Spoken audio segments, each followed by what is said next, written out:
السلام عليكم ورحمة الله تعالى وبركاته.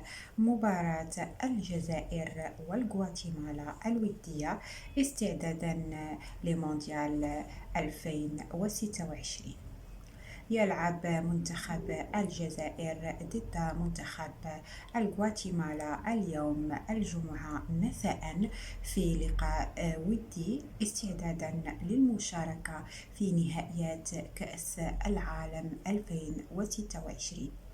وتقام مباراة الجزائر والغواتيمالا على ملعب لويجي فيراريس بمدينة جنوة الإيطالية، ذلك في إطار المباريات الودية خلال التوقف الدولي الحالي الخاص بشهر مارس 2026.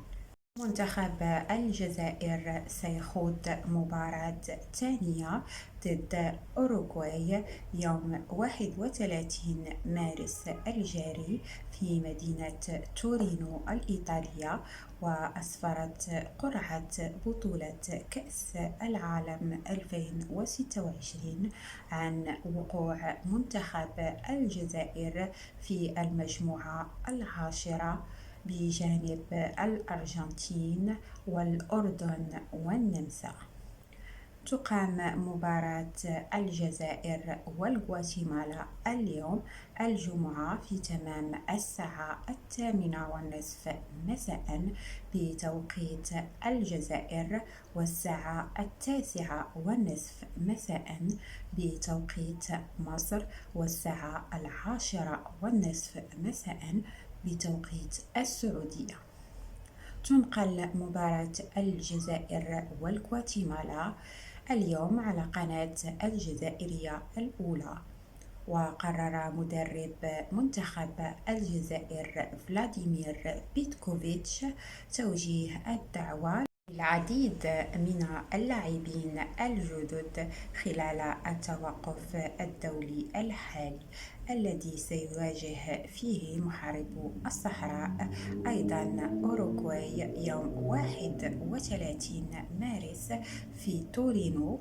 وتعد هذه المباراة محطة تحضيرية هامة لكتيبة المدرب فلاديمير بيتكوفيتش قبل البروفا الختامية المرتقبة أمام أوروغواي، بينما يسعى منتخب غواتيمالا لتقديم عرض مشرف في ظهوره الدولي الأخير للفترة القادمة.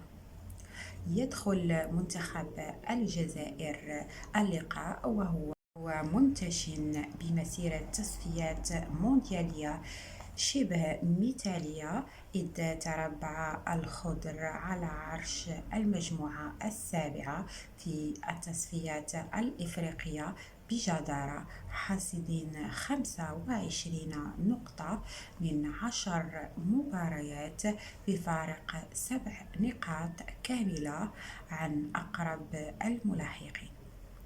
رحلة التأهل لمونديال أمريكا شهدت تحقيق 8 انتصارات وتعادل وحيد مع هزيمة واحدة مع غينيا ب0-0، مما يعكس الهيمنة المطلقة والثبات التكتيكي للفريق. ويتميز محاربو الصحراء بفعالية هجومية مبكرة، نجحوا في افتتاح التسجيل في 7 من آخر 8 مباريات لعبوها، وهو مؤشر قوي على رغبة المدرب بيتكوفيتش في فرض السيطرة منذ الدقائق الأولى. شكرا على مشاهدتكم الفيديو.